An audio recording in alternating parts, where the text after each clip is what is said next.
Marriage is complicated. So much can happen along the way or along the line.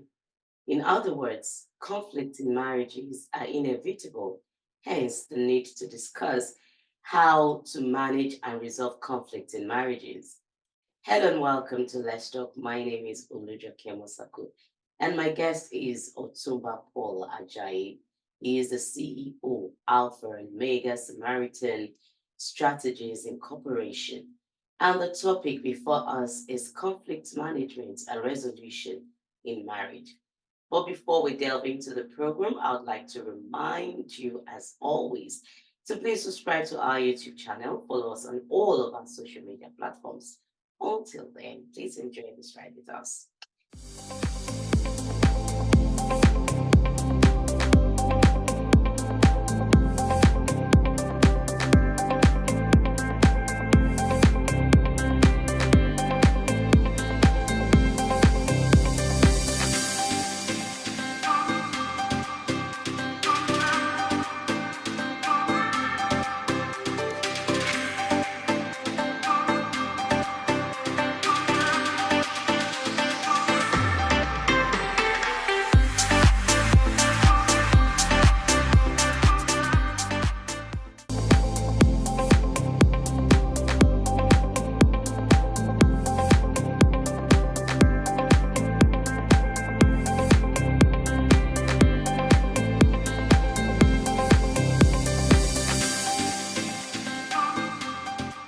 Thank you so much, Otunba, for coming on the show. It's nice having you. Happy Thank New you. Year. Thank you. Okay. Now, the topic, like we said, conflict in marriage, resolving and managing conflict. I know that people know what conflict is and what marriage is, but when it comes to discussing this topic, how would you explain conflict in marriage? Thank you very much. Conflict is a disagreement or argument between two people or society. So in marriage, a husband and wife, they are bound to have disagreement because of so many reasons. First and foremost, remember that in marriage, two people are involved, husband and wife, and they are both raised differently. So they will always have a different interest, opinion, or principles or desire the other partner may not agree with. So it's bound to happen, but when it happens, there has to be a way around it. Remember that both of them, they have different mindset, they cover different background, different societal value, different orientation. So when they come together with a different interest and opinion, this will be different. But there has to be a line where they can, a middle line where they can come together and resolve this issue. So conflict will always come up for so many reasons. We cannot do away without it. We cannot do without conflict. It's normal. So when it happens like that, there has to be a way. It's a disagreement between husband and wife in marriage, which is bound to happen. But when it happens like that, there is a way around it. And now, like I said earlier, there are so many reasons that this may happen. I don't know if I should go to them right now. I should wait until the next question to talk about why conflict must always happen. So it's bound to happen in marriage. Yeah. Thank you so much. Now, is conflict in marriage a bad thing? So you No. hold on. What are the causes or what are the things that causes conflict in marriage? So you can explain both. Okay, thank you. So conflict in marriage is not bad. Number one, it's not bad. Number one, it's not bad at all. But the causes, like I said earlier, remember, for example, give an example of myself. Because if I'm saying something I cannot get it to myself, that means I'm just being vague. My wife was raised in the United States. She came in 1978, and I came in 2002. So we're both raised in two different parts of the world. So in that aspect, I mean, we have different opinion, different mindset, different, because I tell people, your background, how you were raised, your upbringing is the reflection of who you are in your marriage. And I repeat, your background, your family orientation, your societal value is a reflection of who you are in your marriage. And I will give you a very simple example of my mom. My mom grew up in a polygamous family where when their father gets paid, everybody has to go and meet their dad for different, daddy, I need my school fees, my money for shoes. All the wives will send all their kids to meet the man on his payday. That's my mom growing up. When my mom married my own dad, in our home, on my daddy's payday, my mom will call everybody to go and meet your dad. You say you need your money for shoe, for your book, your bag, and all that. My dad will say, I'm only one father. The money is all yours. Why are you doing this to me? But guess what? When my mom was growing up, that's the way she was raised. When my father get paid, all the wives would send all their keys to go and get their money from their dad, and that man's salary is gone in that one day. My mom came to marry my dad with that same mindset of going to meet your dad on payday. Man, it's just one wife, one husband. So what I'm saying is that our background is a reflection of who we are in a marriage. And that's why there'll be conflict. How you were raised. Maybe your dad is the one that make all the decisions in the marriage. And you come to a home, your wife wants to make decision. There'll be conflict because you are not used to only the man making the decision. So there'll be conflict because we do things differently. And let me give you another simple example. In marriage, a toothpaste can cause problem in marriage, ordinary toothpaste. The husband like to press it from the middle. The wife like to press the toothpaste from the back, like slowly until it's finished. That can be a problem, as simple as that is. Secondly, toilet seats. The man wants to pee. You put the toilet seat up, you pee. The wife want to put it down, you put it up, she put it down. As little as those things is, it can cause problem in marriage. And there's more of them like that. I can keep going. But so it's not a bad thing. It's just because we are all formed differently. Remember, in the book of Genesis, the Bible says it's not good for a man to be alone. So that means the man is not a perfect human being. It's not perfect. If he had been perfect, God would not create Eve to be Adam's helpmate. He said, I give you an helpmate, help. That means there's an help. There is a need. So God created man because of our incompleteness, our imperfection. That's why God gave Adam, Eve to be our helpmate. He said, it's not good for man to be alone. So there is a need for an helper, for an helpmate. That's why God created Eve to be Adam's helpmate. That means there'll be shortcomings, there'll be weakness, there'll be disagreement. Your partner is there to help you out in the area where you are lacking. And that's why I said, these are the causes of a disagreements in marriage. Wow. Thank you so much for that example that you gave. And now, moving forward, help us list all the types and examples of conflict in marriage so that couples can identify when conflict is about to land. Now, we know those are the causes that you mentioned, but what are the types now, or are they intertwined? Okay, let me give you a very simple example. Let's say a woman gets married, and before, maybe let's say this is her second marriage, and the husband that she was with before cheats on her all the time. Now she married a man that is a very good man, perfect man. He does not cheat, but because of the background of where she's coming from, the baggage of her previous marriage is, I call them excess baggage. She comes in here suspecting the man because the man went out. Well, in her mind, well, the last person I was with was cheating. So is this one also cheating? So our past experience can also affect us in marriage as well. That's number one. Also, there's so many issues in marriage. Number one of them is their finances. It's a big deal in marriage, and it can cause a lot of disagreement. That's why I tell people, when you are in marriage, do what works for you. Marriage is not stereotype. There's only one way that things should be done. No. Do what works for your marriage. Don't do things because other people are doing it. Please, because there are two of you in marriage, two different people, different stroke for different folks. So what I'm saying is that do that which works for you. For example, finances is a big deal. And I'll give you a very simple example. A wife likes to save money on every pay period. She likes to save money. The husband likes to spend.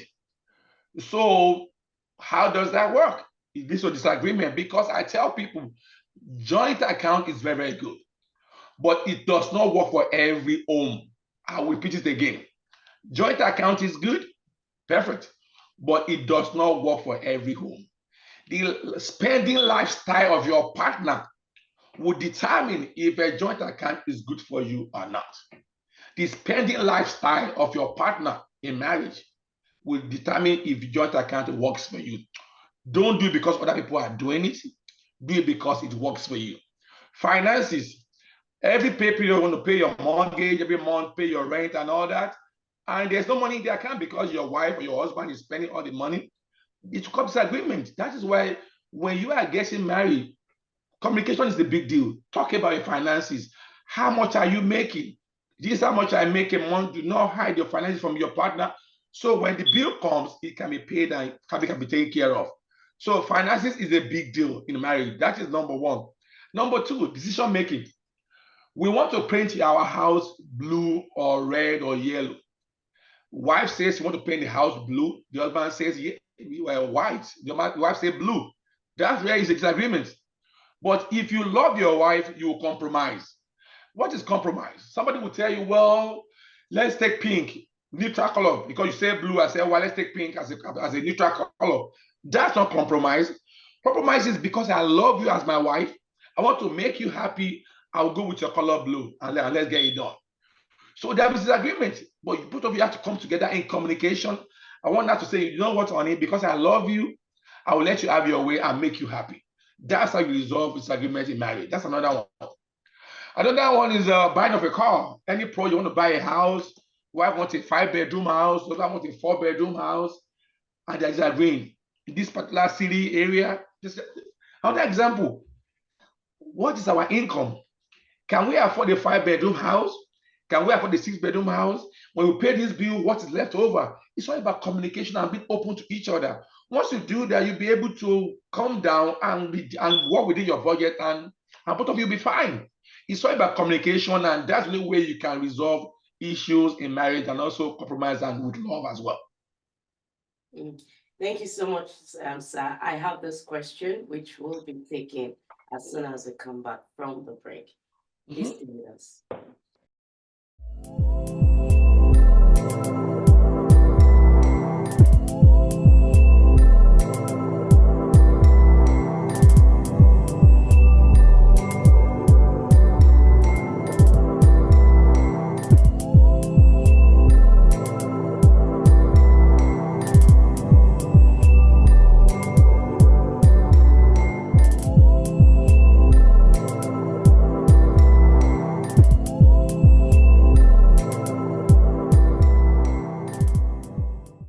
Welcome back. If you're just joining us, the program is Let's Talk on DNC Work.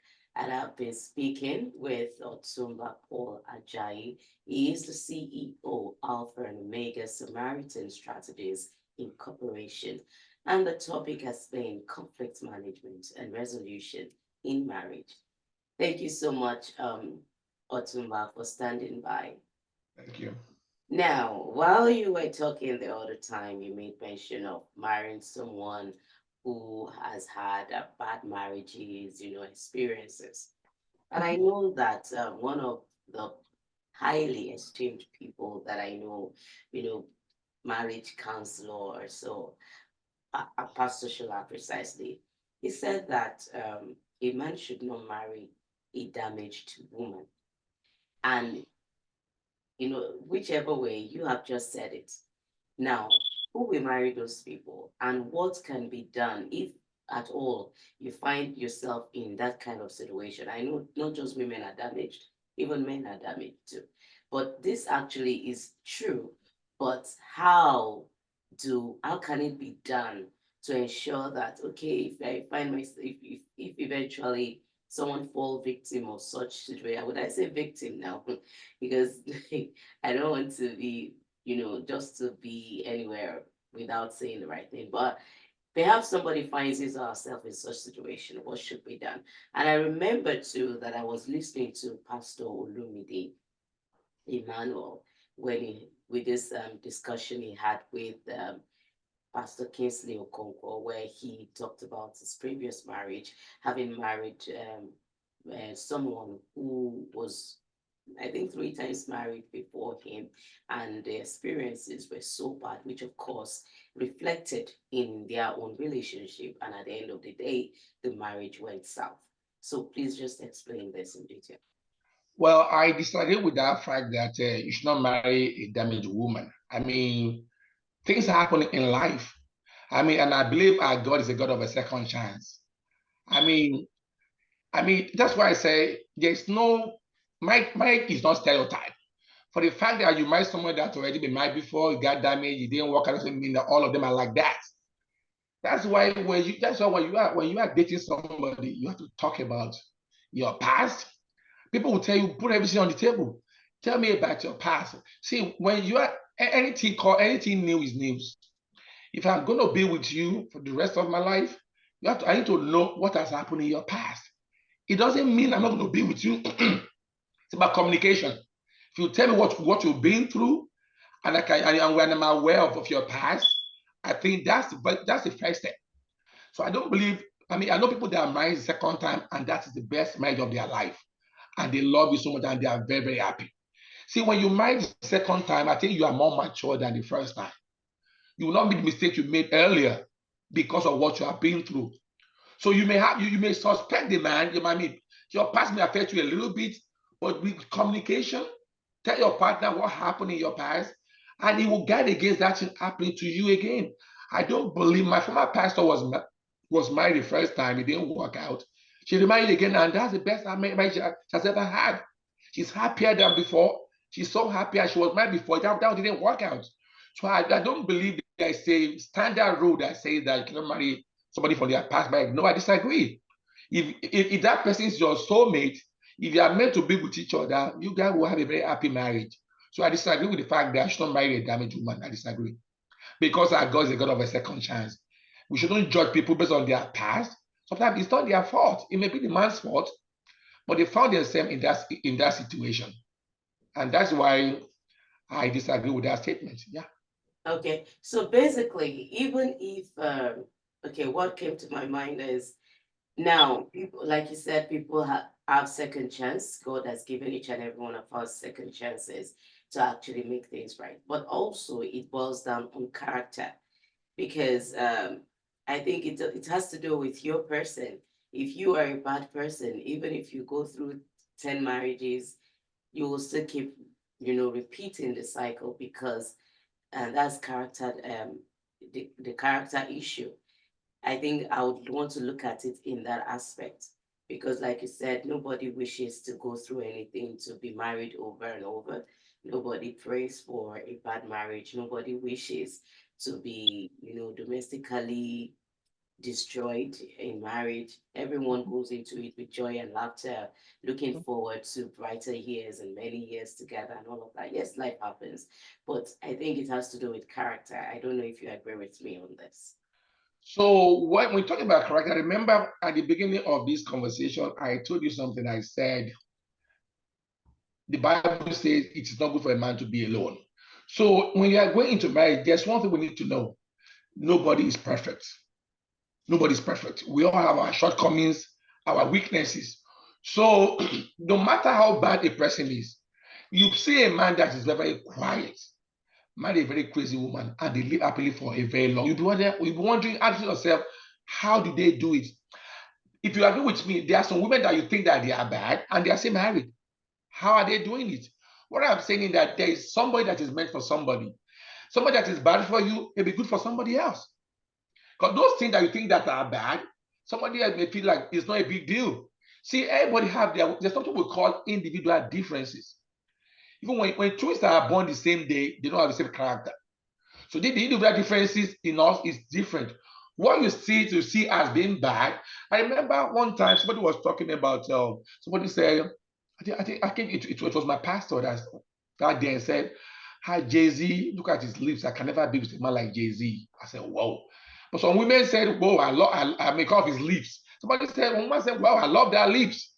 So what you say that is bad in one body because he has a big lip, somebody said, "I love it." So that character you think that is bad, some men will overlook it. It's to them, it's not a big deal.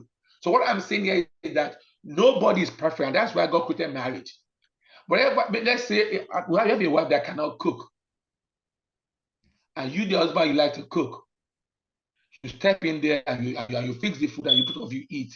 To you, it's not a big deal cooking it. But to somebody else, she cannot cook. I cannot marry her because she cannot cook. Someone like me, I love to cook. But what I'm saying is that for a woman that cannot cook, so for a man walk away and say she cannot cook, I can't marry her. She doesn't know how to cook. But to me, it's not a big deal. I can step in there and do it. So what you think as a weakness or think is bad about somebody else to them is not a big deal. To me, I think there's somebody that is meant for somebody.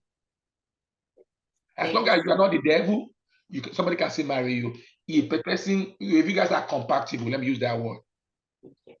Thank you for that clarification. Now, how can conflicts be managed and resolved? Communication.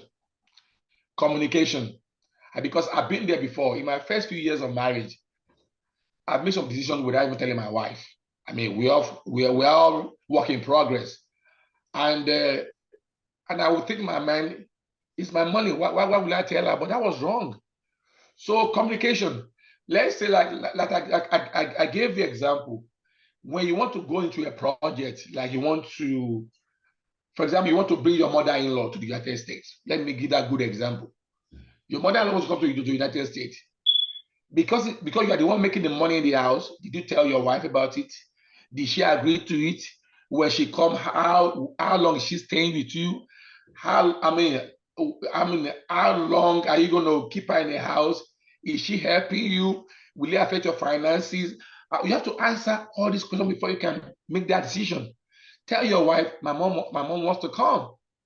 Does she agree with it? Where's the money coming from? How long is she staying? I mean, this will happen. It's about communication. Let them know you disagree. At the end of the day, you resolve it. Let me tell you, when you guys disagree, make sure you talk about it that night. Do not keep malice. Because when you keep malice, you are breaking a gap between you and your wife. It's like before you know, you become a roommate. When you don't talk for a very long time, everybody do their own thing, you move to the next bedroom in the house. No. I tell couples, when there's a disagreement, make sure you sleep on the same bed that night with your spouse. Don't go to the next room. You know why?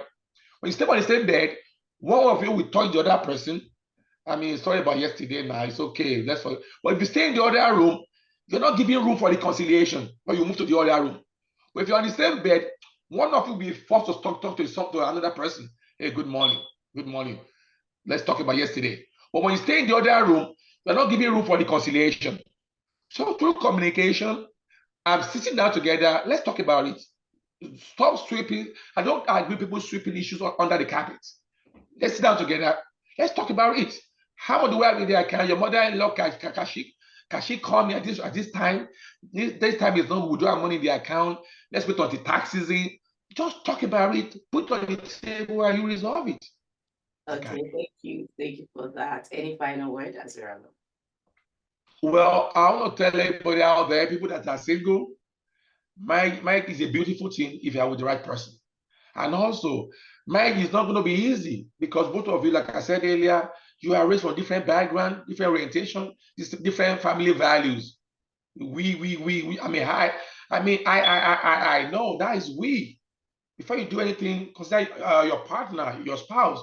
So if you are single, when you get married, pray to God to give the right person, talk about the right thing, communicate, ask questions. When you are married, how many kids do you want to have? Talk about it. And people that are married as well, please, marriage is not going to be easy. Once you have that at the back of your mind, your life will be easier because nobody is perfect. Do things together, go on vacation, take your family on vacation, communicate, do family dinner at least once a month, depending on your purse, or once a week. It gives you for family to come together and talk about things. When we were growing up, we didn't have that chance. Our dad is coming to the house, we are running to the rooms. Our moms are running too, but our dad is coming. And that was, I mean, those days they were like bullies. But now things have changed. Family time, take vacation, talk to your wife, pray together in the morning, pray at night, and then the Lord will sustain the home. And like I said earlier, communication, compromise is a very big deal in marriage. If you compromise, you make your partner happy. If you communicate, things will be talked about and there'll be no issue. If people are getting divorced, the issue has been there for a long time. When they talk about it, they resolve it and they move on. When we let it build up over the years, it leads to divorce and separation. So that's my advice for people coming up to get married, people that are actually married right now. That's my advice. I mean, Thank you so much, Otunba Paul Ajayi. It's been thank you. wonderful speaking with you. Thank you. And to you all there, thank you for being part of the show this day. And I look forward to another wonderful time with you where we discuss another topic. But before I go, I'd like to remind you to please ensure that you communicate in your marriage. and you compromise in everything that you need to do sensibly, actually, as Otunba has said. Until next time, do enjoy the rest of the day. Bye for now.